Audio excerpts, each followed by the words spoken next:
Sahabat edukasi, berjumpa kembali dalam program Bimbingan Belajar Sebaya, seri Ayo Belajar Bersama di Radio Gema Edukasi, yang diproduksi oleh UPTD, Balai Pengembangan Teknologi Pendidikan, Dinas Pendidikan dan Kebudayaan Provinsi Lampung.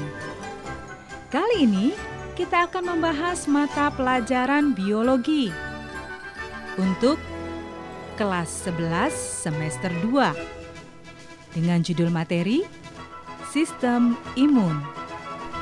Sahabat edukasi, setelah kalian mengikuti pembelajaran ini, diharapkan kalian mampu menganalisis peran sistem imun dan imunisasi terhadap proses fisiologi di dalam tubuh. Nah, mari kita dengarkan bersama-sama percakapan Kak Ana Triana Maiyah dari SMA Negeri 2 Kalianda bersama teman-teman kita, Yuda, Lita, dan Rahma. Selamat mendengarkan.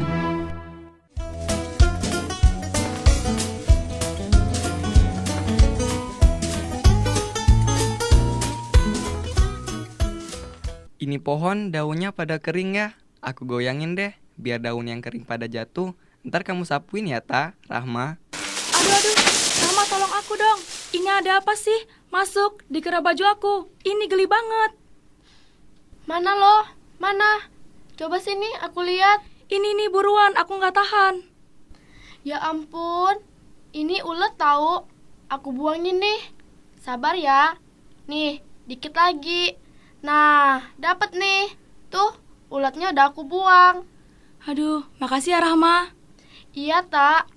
Kamu sih udah goyang-goyangin pohonnya. Uletnya pada jatuh semua kan? Ini kan lagi angin kenceng, Ma. Walau nggak digoyangin juga, daun-daun kering tetap aja jatuh kan? Biar nggak nyampah, aku goyangin aja batangnya. Terus tinggal disapu deh. Iya sih, tapi kan... Udah, aku nggak apa-apa kok. Ibu, maaf Bu. Badan Lita merah semua. Dia garuk-garuk terus. Katanya sih mau izin pulang, Bu. Loh, emang Lita kenapa, Rahma? Ini, Bu. Tadi pas bersih-bersih, ada ulet masuk ke kera baju Lita. Oh, Lita punya alergi ulat ini. Ini minum obat alergi dulu. Semoga cepat reaksinya. Jadi gatal-gatalnya bisa hilang. Iya, Bu. Makasih ya, Bu.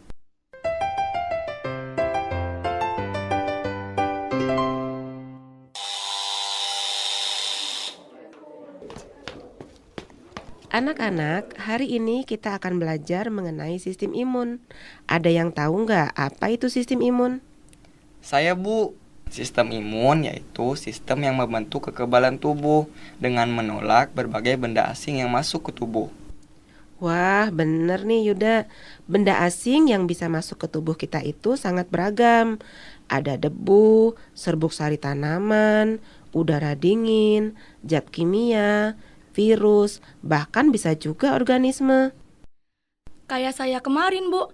Pas kegiatan kerja bakti, ada ulat masuk ke kera baju saya. Akhirnya badan saya gatal semua, Bu.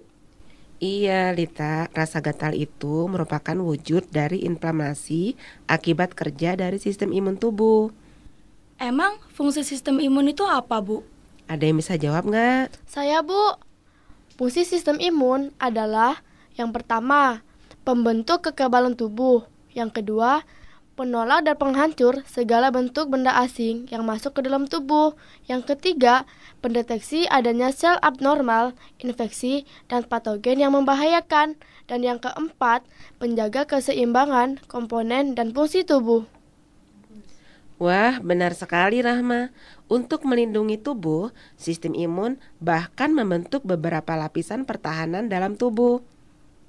Wow, kayak tentara ya, Bu. Emang sampai berapa lapis tuh pertahanannya? Ratusan. Hahaha. Pasti kamu bayangin roti lapis ya, Tak? Is, Yuda, aku tuh serius tahu. Iya, memang ada 3 lapis pertahanan sistem imun tubuh. Lapisan pertama ada kulit, membran mukosa, dan bakteri alami apatogen. Pada lapisan kedua itu ada sel-sel fagosit, inflamasi, protein antimikroba, dan sel natural killer. Kemudian di lapisan ketiga itu ada, Sel T dan sel B. wah Rama bener. Bukannya limfosit T dan limfosit B ya, Bu? Kok jadi sel T dan sel B sih? Sel T itu maksudnya ya limfosit T, terus sel B itu ya limfosit B, ya kan Bu? Iya, Lita benar. Nah, pertahanan pada lapisan pertama dan pada lapisan kedua, contohnya kulit, membran mukosa, dan bakteri apatogen. Terus di lapisan kedua itu ada sel fagosit, inflamasi, protein antimikroba, dan sel natural killer yang juga termasuk ke dalam pertahanan non-spesifik atau disebut juga innate immunity, yaitu kekebalan yang diturunkan. Maksudnya dari kekebalan yang diturunkan, itu diturunkan dari kedua orang tuanya ya, Bu? Oh iya ya Bu, kayak nerima warisan gitu. Ya emang bener sih, makanya kalau misalnya orang tua kita ada alergi terhadap antigen tertentu, maka anaknya juga bisa menderita hal yang sama. Bentar Bu, antigen itu apa Bu? Semua benda asing yang masuk ke dalam tubuh itu disebut antigen. Iya kan, Bu? Iya, Rahma benar. Terus Bu, kalau sel T dan sel B tadi, itu bukan termasuk kekebalan yang diturunkan ya, Bu? Iya, sel T dan sel B juga merupakan kekebalan yang didapat, jadi bukan yang diturunkan. Kekebalan yang didapat itu disebut acquired immunity. Nah, kekebalan jenis ini adalah kekebalan yang dibentuk tubuh setelah mengenali suatu antigen dan melakukan respon imun spesifiknya dalam waktu yang lambat. Oh, berarti sel T dan sel B maju setelah pertahanan lapis pertama dan kedua ya, Bu? Ya iyalah Dak, kan limfosit T dan limfosit B termasuk pertahanan lapis ketiga. Nih, Bu, kalau kulit yang termasuk pertahanan mekanik, saya tahu, Bu, cara kerjanya dalam melindungi tubuh. Yaitu, selain dengan fungsi kulit, itu sebagai pelindung dengan jaringan epitel pipih berlapisnya. Kulit juga dilengkapi kelenjar keringat dan kelenjar minyak. Tapi kalau pertahanan yang lain, Bu, cara kerjanya bagaimana, Bu? Aku tahu. Cara kerja membran mukosa yaitu secara kimiawi. Membran mukosa menghasilkan enzim lisozim yang mengkatalisis penghancuran antigen yang masuk ke dalam tubuh. Enzim lisozim terkandung dalam sekret dari kelenjar minyak, kelenjar keringat, kelenjar ludah, kelenjar air mata, bahkan dari lendir pada lapisan mukosa sistem pernapasan. Iya kan, Bu? Iya, Rahma dan Yuda keduanya benar. Kalau gitu, aku jawab yang berikutnya nih, yaitu cara bakteri alami apatogen. Nah, bakteri ini hidup pada tubuh manusia dan mampu berfungsi sebagai pertahanan lapis pertama, karena mampu menghambat perkembangan bakteri patogen. Nah, ini Lita bisa jawab. Sekarang ada yang tahu nggak nih? Di lapisan kedua pertahanan tubuh kita akan menjumpai apa aja? Aku tahu, Bu. Yang pertama ada sel fagosit. Nah, sel fagosit ini terdiri atas neutrofil, monosit, dan makrofag. Sel-sel ini menghancurkan antigen dengan mekanisme fagositosis. Terus berikutnya ada protein antimikroba atau komplement. Ini merupakan protein yang dihasilkan hati dan mengalir dalam darah. Iya Yuda, terus protein antimikroba dapat menempel pada membran sel mikroba dengan maksud agar pertama, sel asing mengalami lisis apoptosis. Kedua, sel fagosit mudah mengenali mikroba. Dan yang ketiga, merangsang sel-sel fagosit untuk lebih aktif. Apoptosis itu apa, Bu? Apoptosis itu seperti bunuh diri. Ketika protein antimikroba menempel pada membran sel mikroba, maka protein antimikroba tersebut kemudian akan memberikan reaksi kepada mikroba agar melakukan bunuh diri. Oh, begitu. Protein antimikroba itu beda ya, Bu, dengan interferon. Ya beda. Kalau interferon itu adalah protein yang dihasilkan sel tubuh yang diserang virus. Interferon itu berfungsi untuk memperingatkan sel lain di sekitarnya akan bahaya suatu antigen. Interferon mampu menghambat jumlah sel yang terinfeksi. Karena interferon mengubah sel di sekitarnya menjadi tidak dikenali oleh antigen. Wah, hebat ya Bu. Interferon mampu menyamarkan sel tubuh sehingga tidak dikenali antigen. Jadi aman sel tubuh, nggak jadi diserang antigen. Kok aku jadi ngebayangin sel lagi pakai mantel ya? Hahaha. Biar nggak diserang antigen, sel ngumpetin diri dalam mantel. Nah, mantelnya itu disebut interferon. Yuda bisa aja hayalannya. Tapi benar juga sih. Tapi ini masih ada 2 lagi loh. Sistem pertahanan tubuh di lapisan kedua, yaitu sel natural killer atau NK dan respon inflamasi. Kalau sel natural killer itu adalah leukosit yang berjaga di sistem peredaran darah dan limfatik. Sel ini mampu melisis sel kanker dan sel yang terinfeksi virus. Serem banget Bu namanya, sel natural killer. Kayak nama pembunuh berdarah dingin. Itu kalau di kepolisian seperti tim booster ya Bu, menyebar ke sistem peredaran darah dan berjaga untuk menangkap penjahat. Nah, penjahatnya itu sel kanker dan sel yang terinfeksi virus. Tuh Bu, Lita jadi ketularan Yuda, suka ngebayangin yang aneh-aneh. Itu nggak apa-apa Rahma. Secara kerja memang benar sih. Kan sistem imun itu adalah sistem pertahanan tubuh. Kalau di dunia nyata kita nih, kayak pasukan polisi dan tentara. Wah, hebat banget pertahanan tubuh kita ya Bu. Masih ada satu lagi nih yang terakhir di lapisan kedua, yaitu respon inflamasi. Respon inflamasi adalah peradangan jaringan yang merupakan reaksi cepat terhadap kerusakan. Loh, kenapa dibuat meradang Bu jaringannya?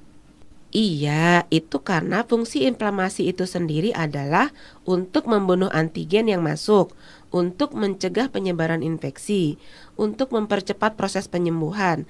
Makanya jaringan yang terserang patogen dibuat meradang. Caranya Bu? Caranya dengan dihasilkannya histamin oleh sel tiang. Sel tiang itu yang kita kenal dengan nama mast cell.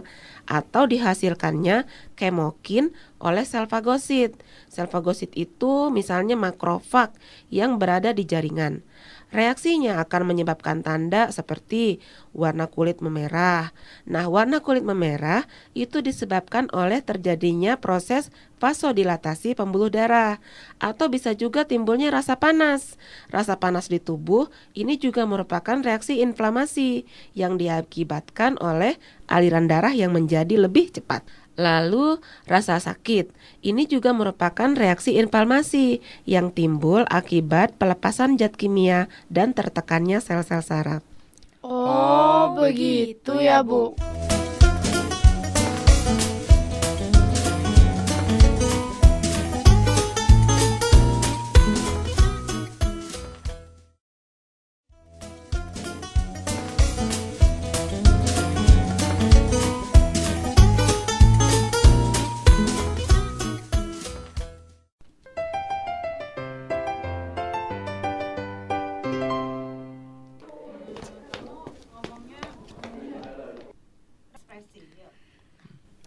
Rahma, Lita, kita belajar bareng yuk.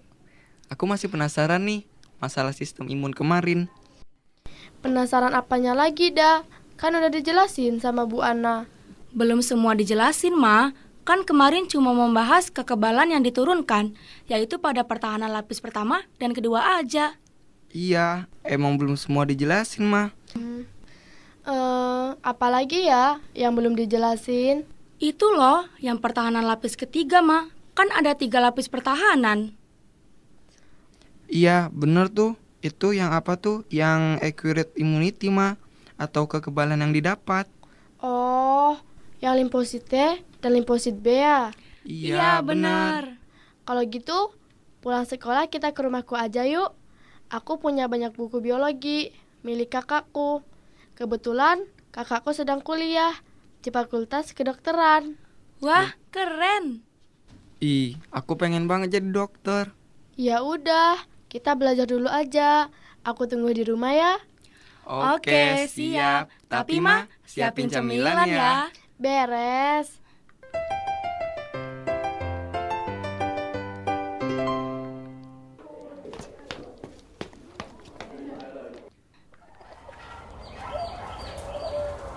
Widih, lengkap banget buku-buku kakakmu, Ma. Iya, Dak. Jadi, kita bisa belajar bareng kan? buku-buku itu sebagai sumber belajar kita. Iya, aku buka satu ya, Ma. Aku juga, Ma. Aku mau baca yang ini ya. Iya, Tak. Kita masing-masing buka buku yang berbeda ya, biar bisa tukar-menukar informasi yang kita baca. Sip. Tadi di sekolah, kalian penasaran sama kekebalan tubuh yang didapat atau acquired immunity, iya kan? Iya. Ini nih, aku ketemu di buku.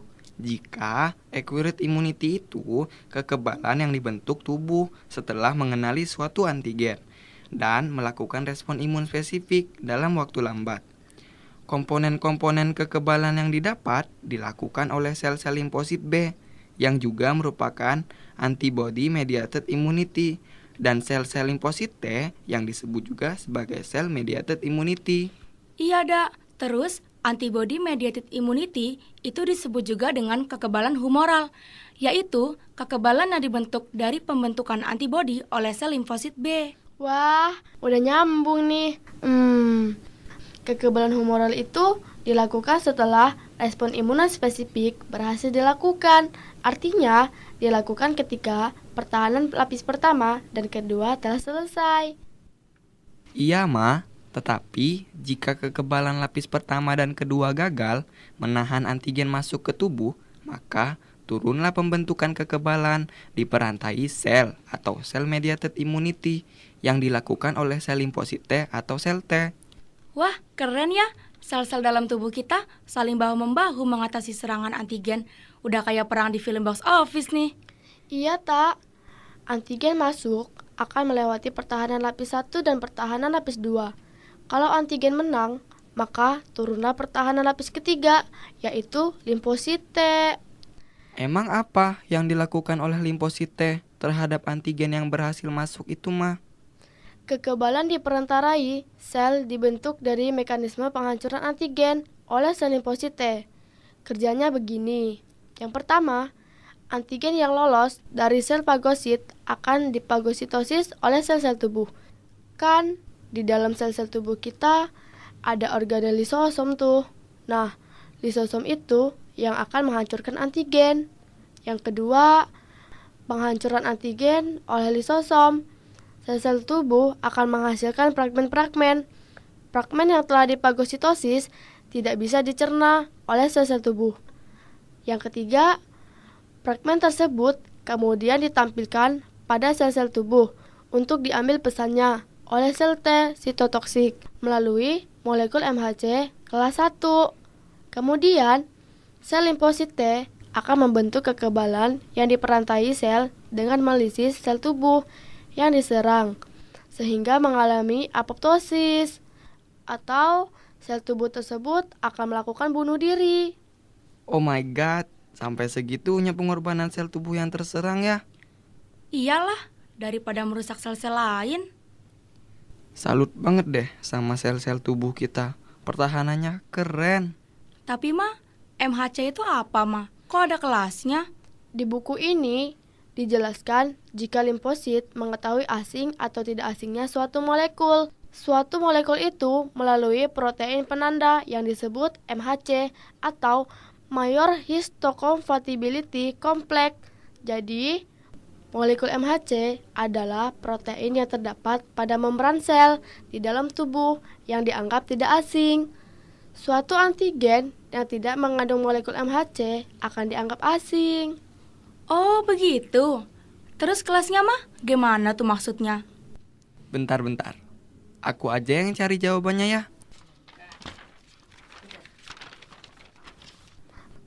Nah, ini dia. Dapet. Macam-macam molekul MHC itu yang pertama, molekul MHC kelas 1 ditemukan di sel-sel tubuh kecuali di eritrosit. Yang kedua, molekul MHC kelas 2 ditemukan di sel limfosit T, limfosit B, dan makrofag. Wah, hebat Yuda. Coba aku tes. Kalau sel T itu untuk apa, Dak? Dan ada berapa macam sel T itu? Sel T atau sel limfosit T berfungsi untuk membentuk kekebalan di perantarai sel dengan melisis sel tubuh yang diserang sehingga mengalami apoptosis. Kekebalan ini tidak menghasilkan antibodi. Macam-macam sel limfosit T. Yang pertama, itu ada sel T memori, diprogram untuk mengingat dan mengenali antigen spesifik apabila menyerang tubuh sewaktu-waktu. Yang kedua, ada sel T helper, mengontrol pembelahan sel B, pembentukan antibodi, dan aktivasi sel T. Yang ketiga, ada sel T killer atau sitotoksik, untuk melisi sel tubuh yang diserang antigen. Yang keempat, ada sel T supresor, menurunkan respon imun yang lebih dari cukup. Wah, Yuda keren. Biasa aja kali, ini juga baca sih. Kita sama-sama baca kok, namanya juga masih belajar. Iya, yaudah yuk, kan udah tahu nih masalah lapisan pertahanan ketiga. Kita balik Yuda, udah sore. Ayolah, aku juga pasti udah dicariin orang tuaku nih. Maklum, ada tugas tiap sore, jemput adik di sekolahannya. Oke deh, kita ketemu besok pagi ya di sekolahan. Iya, Iya, Ma. Ma. Pamit ya. Assalamualaikum. Waalaikumsalam.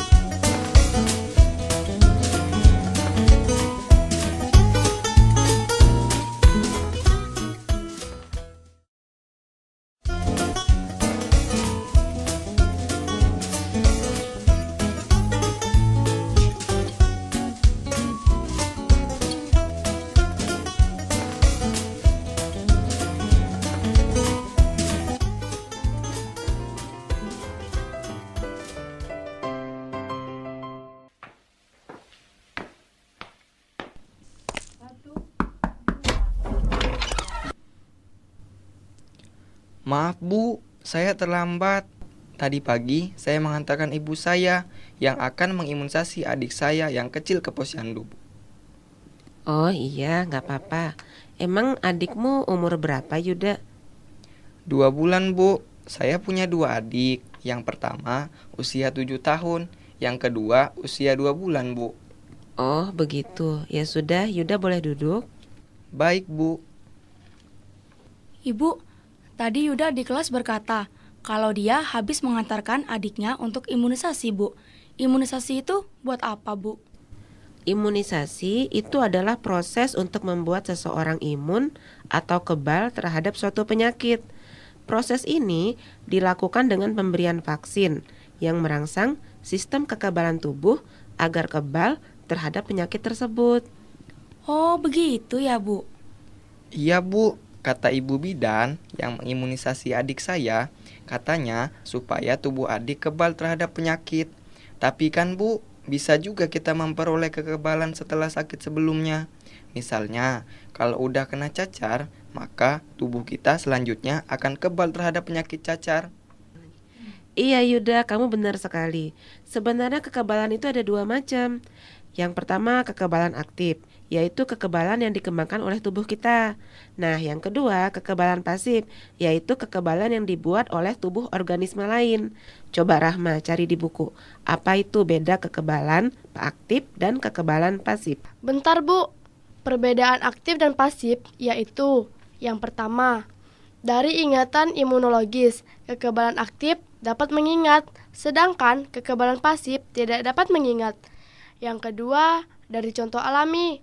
Kekebalan aktif contohnya antibodi yang dibentuk setelah infeksi. Kekebalan pasif contohnya antibodi dari ibu saat dalam kandungan. Dan yang terakhir, dari contoh buatan. Kekebalan aktif contohnya adalah vaksinasi atau imunisasi. Sedangkan kekebalan pasif contohnya menyuntikkan antibodi dari luar. Nah, itu perbedaannya.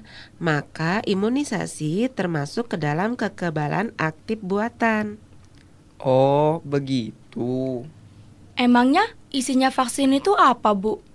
Vaksin itu berisi antigen yang telah lemah atau hilang patogenitasnya, sehingga dapat merangsang ingatan imunologis dan antibodi secara alami. Jadi, vaksin itu dibuat dari bibit penyakit ya Bu? Iya, bisa dibilang begitu. Tetapi bibit penyakit yang telah dilemahkan. Ada beberapa cara pembuatan vaksin. Yang pertama, dibuat dari mikroorganisme yang dimatikan. Contohnya bakteri penyebab batuk rejan. Kedua, strain antigen yang dilemahkan. Contohnya virus rubella yang dilemahkan, vaksin BCG, atau vaksin Sabin. Kemudian yang ketiga, dari strain antigen yang telah hilang patogenitasnya karena diisolasi. Contohnya virus influenza. Keempat, fragmen antigen yang direkayasa genetik. Contohnya penyisipan gen virus hepatitis B ke dalam plasmid bakteri yang selanjutnya menghasilkan antigen. Atau yang kelima, toksin antigen yang dimodifikasi. Contohnya vaksin difteri dan tetanus. Oh, pantesan adik aku kalau habis divaksin malam harinya panas ya Bu badannya. Iya Bu, adikku juga begitu. Apa itu artinya kekebalan tubuhnya sedang bekerja ya Bu? Iya, Lita benar sekali. Bu, setelah kita diimunisasi saat bayi, kemudian kita menjadi kebal. Sebenarnya apa yang terjadi di dalam tubuh kita ya Bu, yang membuat kita menjadi kebal? Yang terjadi di dalam tubuh kita sebenarnya adalah terbentuknya antibodi. Antibodi itu sendiri merupakan protein yang menempel pada limfosit B dan dapat mengenali antigen yang spesifik.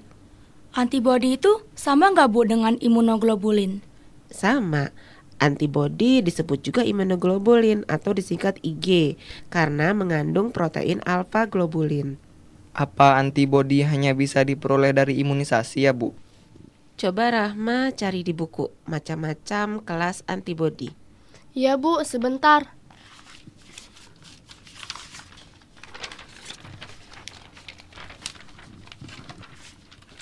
Ini Bu, sudah ketemu. Ada 5 kelas antibodi atau imunoglobulin yang disingkat IG, yaitu yang pertama, ada IgM. Letaknya di permukaan sel B sebagai reseptor sel B yang berfungsi sebagai respon imun awal, aglutinasi, dan netralisasi.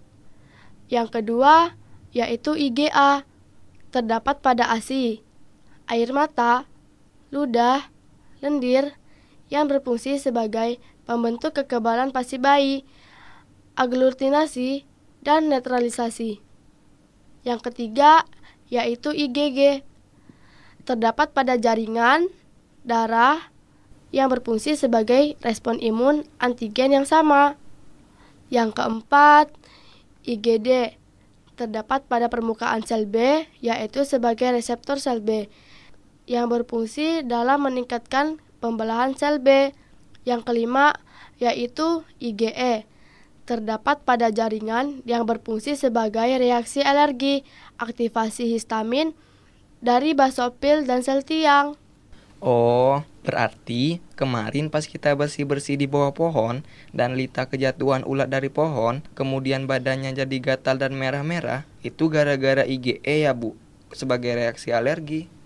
Iya, itu dari IgE. Berarti tiap orang beda-beda alerginya karena jumlah IgE-nya beda-beda ya Bu? Bisa dikatakan begitu, karena reaksi imun tiap orang memang berbeda dan diturunkan dari kedua orang tuanya. Kalau orang tuanya alergi udang misalnya, maka anaknya juga bisa alergi udang. Wah, gak enak banget ya Bu, punya alergi udang. Aku juga punya alergi. Alergi kalau nggak punya uang. Tanganku gatal-gatal, semua dompet dan buku aku cakarin. Siapa tahu ada uang nyelip. Kalau aku sih alergi kalau telat makan siang Bu. Perutku jadi ada konser orkestra klasik. Itu Itu sih sih lapar, lapar, bukan bukan alergi. Iya aku tahu, bercanda kok. Anak-anak, selain kita memiliki sel-sel pertahanan dalam sistem imun, kita juga punya organ-organ limpatik yang juga berfungsi sebagai pertahanan tubuh, yaitu organ limpatik primer. Organ limpatik primer itu contohnya sumsum tulang dan timus. Kalau sumsum tulang itu menghasilkan limfosit. Kalau timus itu sebagai tempat pematangan limfosit dari sumsum tulang. Kemudian yang kedua ada organ limpatik sekunder. Organ limpatik sekunder terdiri dari nodus lim, yaitu titik di sepanjang pembuluh lim yang memiliki ruang atau sinus yang mengandung limfosit dan makrofag. Nodus lim berfungsi sebagai penyaring mikroorganisme. Kemudian yang kedua ada limpa atau spleen, berfungsi membuang antigen dalam darah dan menghancurkan eritrosit yang sudah tua. Kemudian yang ketiga ada tonsil, fungsinya memerangi infeksi pada saluran pernapasan, bagian atas dan bagian faring. Wah, paket lengkap banget ya, Bu. Ibu, ada gak Bu gangguan dalam sistem imun selain alergi Bu?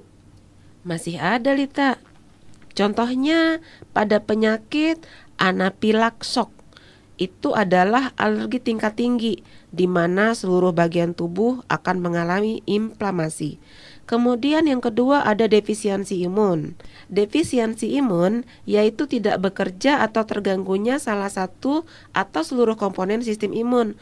Contohnya pada penyakit SCID atau Severe Combined Immunodeficiency adalah kegagalan imunitas humoral dan imunitas diperantarai sel untuk bekerja. Itu sama nggak Bu dengan penyakit AIDS Bu? Iya Yuda, AIDS itu singkatan dari Acquired Immunodeficiency Virus, yaitu penyakit yang disebabkan oleh HIV yang menyerang sel T helper yang menurunkan kekebalan tubuh sehingga rentan terkena penyakit. Jadi termasuk SCID tadi, yaitu kegagalan sistem imunitas humoral untuk bekerja. Masih ada lagi contoh lainnya, seperti penyakit autoimun. Itu adalah gagalnya sistem imun membedakan antigen asing dengan antigen dalam tubuh. Akibat dari penyakit autoimun adalah sistem imun menyerang tubuh sendiri. Contoh penyakit autoimun, erythematosus lupus sistemik atau kita kenal dengan nama lupus, yaitu penyakit yang menyerang organ-organ vital tubuh sehingga dapat menyebabkan terjadinya kerusakan pada ginjal. Yang kedua artritis reumatoid, yaitu penyakit autoimun yang menyerang sendi yang disebabkan oleh bakteri. Yang berikutnya ada multiple sclerosis, yaitu penyakit autoimun yang menyerang sistem saraf, yaitu di bagian selubung mielin dan pada sel-sel saraf. Kemudian berikutnya ada anemia perniciosus yang menyerang sel-sel darah. Iya, Bu. Terus ada juga penolakan transplantasi. Kalau ada transplantasi organ donor dan resipien yang gak cocok, iya kan Bu? Iya, itu dikarenakan tubuh menganggap organ transplantasi sebagai benda asing atau antigen.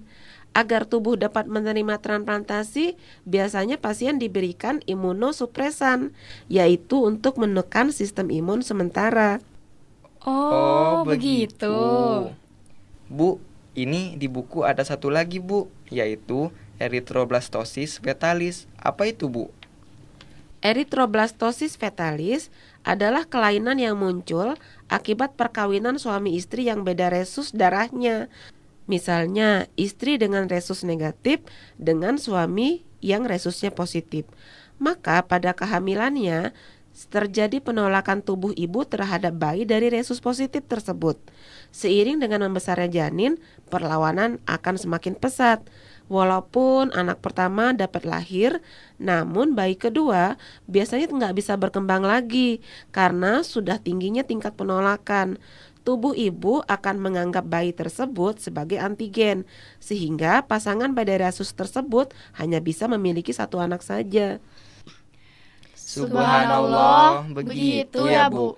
Kalau orang Asia kayak kita, resusnya apa Bu? Orang Asia mayoritas memiliki resus positif, namun pada bangsa kulit putih bisa mencapai 15% yang memiliki resus negatif. Tuh tak, gak boleh nikah sama orang bule tak. Ha. Ya belum tentu lama, kan resus negatif cuma 15%, masih ada harapan. Ayo, ketahuan nih, Lita nih. Ya sudah, kalian ini kan masih pelajar, tugasnya ya belajar. Tuh, dengerin kata Bu Ana, tugas kita belajar. Iya Bu, cuman bercanda aja kok, nggak sungguhan. Ya sudah, nggak apa-apa. Ibu cukupkan dulu materinya ya. Besok kan kita ketemu lagi di kelas pas jam pelajaran biologi. Iya Bu, kalau gitu kami permisi dulu ya Bu. Assalamualaikum. Waalaikumsalam warahmatullahi wabarakatuh.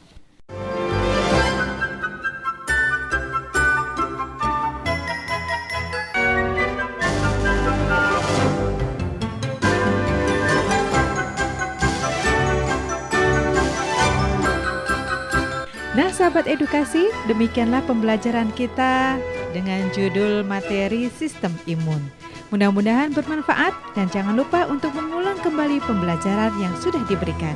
Dari Gedung UPTD, Balai Pengembangan Teknologi Pendidikan, Dinas Pendidikan dan Kebudayaan Provinsi Lampung. Radio Gema Edukasi, berbagi ilmu untuk semua. Mengucapkan terima kasih dan sampai jumpa.